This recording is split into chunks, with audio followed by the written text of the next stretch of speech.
छोटी सी कहानी है सेठ जी की। बहुत अच्छी कहानी है, ध्यान से जरूर सुनिएगा।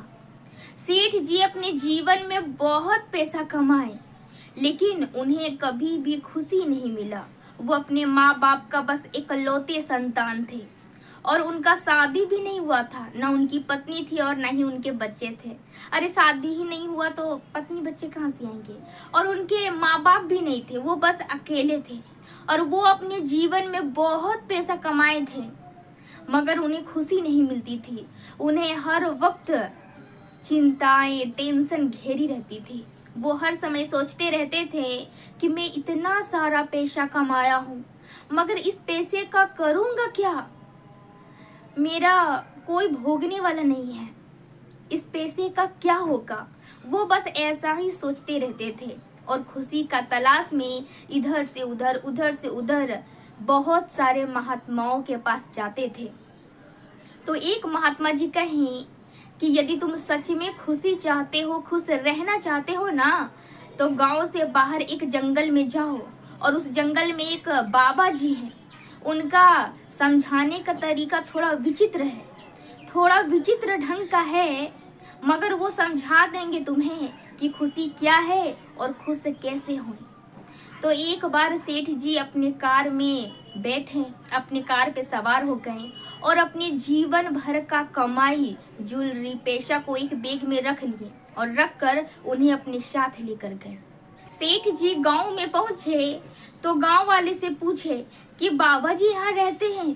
तो गांव वाले कहें कि हाँ, यहाँ बाबा जी रहते हैं और कभी कभी आते हैं भिक्षा मांगने के लिए, लेकिन वो जंगल में रहते हैं, एक पेड़ के नीचे।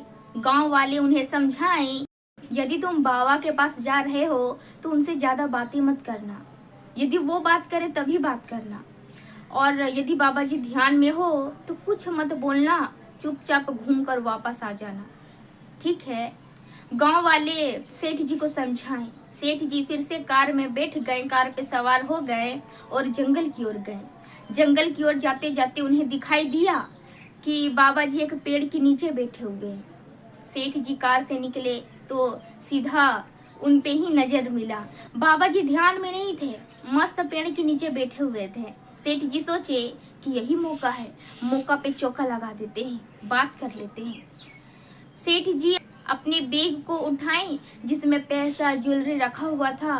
वो बैग को उठाकर बाबा जी के चरणों में चढ़ा दिए, उनके चरणों के पास रख दिए और कहें, मैं अपने जीवन में बहुत पैसा कमाया, लेकिन मुझे खुशी नहीं मिल रही है।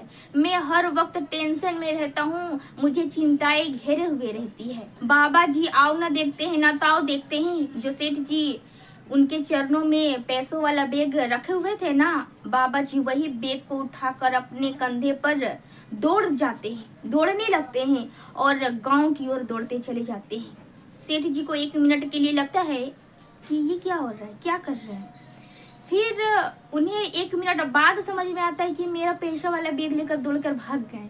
सेठ जी उनके पीछे चिल्लाते चिल्लाते, भागते भागते जाते हैं। कहते हैं कि ये बाबा चोर है, बेईमान है, मुझे खड़े खड़े लूट लिया, मेरा जीवन भर का कमाई लेकर भागा चला जा रहा है। और बाबा जी बस्ती में दौड़े चले जा रहे हैं, दौड़े चले जा रहे हैं। बाबा जी को हर एक गली के बारे में पता है, क्योंकि वो भिक्षा मांगने जाते थे। उन्हें सब पता है कि कौन सा गली से हम कैसे जाएंगे तो कहाँ पहुँचेंगे, हम किधर जाएंगे। तो बाबा इधर से उधर, उधर से उधर, गलियों में, बस्ती में, गांव में, पूरा गांव में घूम लिए। सेठ जी गांव वाले से चिल्लाते चिल्लाते कहते हैं और दौड़ते दौड़ते कहते हैं कि अरे कैसा बाबा है तुम्हारा, कैसे लोगों को तुम रख लिए हो। ये चोर बाबा है, बेईमान है, मेरा सारा पैसा लेकर भाग गया, मुझे खड़े खड़े लूट लिया। अरे कोई रोको उसे, कोई रोको। ऐसा करते करते जा रहे, दौड़ रहे और गांव वाले हंस रहे हैं, क्योंकि गांव वाले तो जानते ही हैं कि बाबा का समझाने का थोड़ा विचित्र ढंग है। गांव वाले देख रहे हैं कि बाबा आगे आगे भाग रहे हैं और सेठ जी पीछे पीछे भाग रहे हैं और सेठ जी के पीछे पूरा गांव भाग रहा है। ऐसा हो रहा है और पूरा गांव का चक्कर कटवा दिए बाबा जी सेठ जी को। सेठ जी की सांसें ऊपर नीचे हो रही है, सांसें फूल रही है। अब सेठ जी की आंखों से ओझल हो गए बाबा। अब सेठ जी सोच रहे हैं कि बाबा जी मेरा सारा पैसा अपने चेला चपाटी साठ गांठ वालों के साथ बांट देंगे, कहीं छिपा देंगे। अब मेरा पैसा का क्या होगा, ऐसा सोच रहे हैं। और उनका ध्यान फिर से बाबा पर गया। वो देखें कि बाबा जी जंगल की ओर फिर भाग रहे हैं।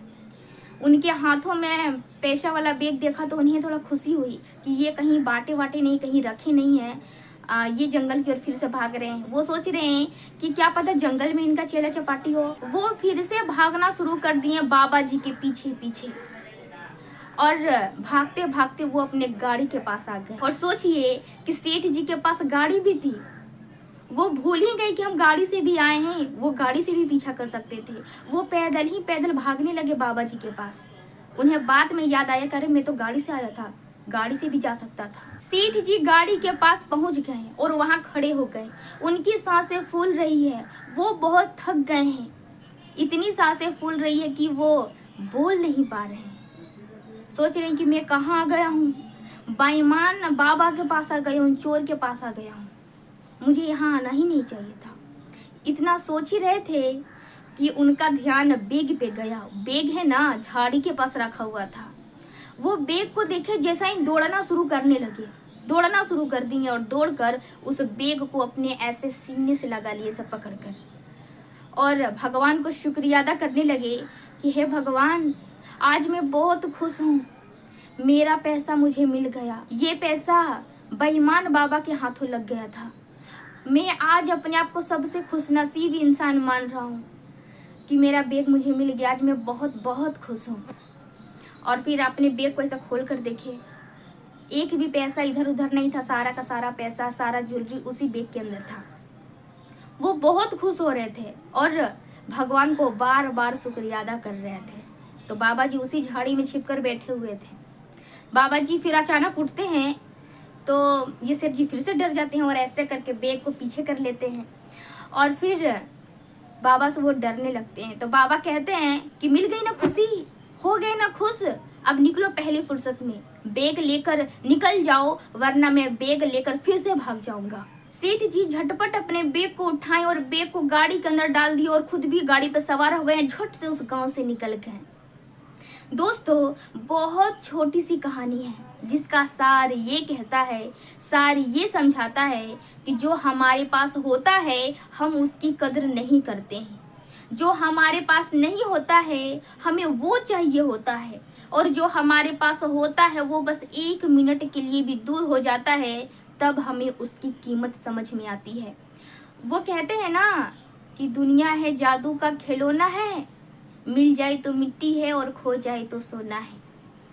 दोस्तों, ये कहानी बस इतना ही समझाती है कि जो है आपके पास आप उतना में ही संतुष्ट रहिए, खुश रहिए। दोस्तों, ये कहानी बस इतना ही समझाती है कि जितना है आपके पास उतना में ही संतुष्ट रहिए, खुश रहिए, वरना दौड़ते रह जाएंगे, भागते रह जाएंगे और खुशी नहीं मिलेगी। यदि वीडियो पसंद आया हो तो वीडियो को लाइक कीजिए, कमेंट कीजिए और अपने दोस्तों के साथ शेयर कीजिए।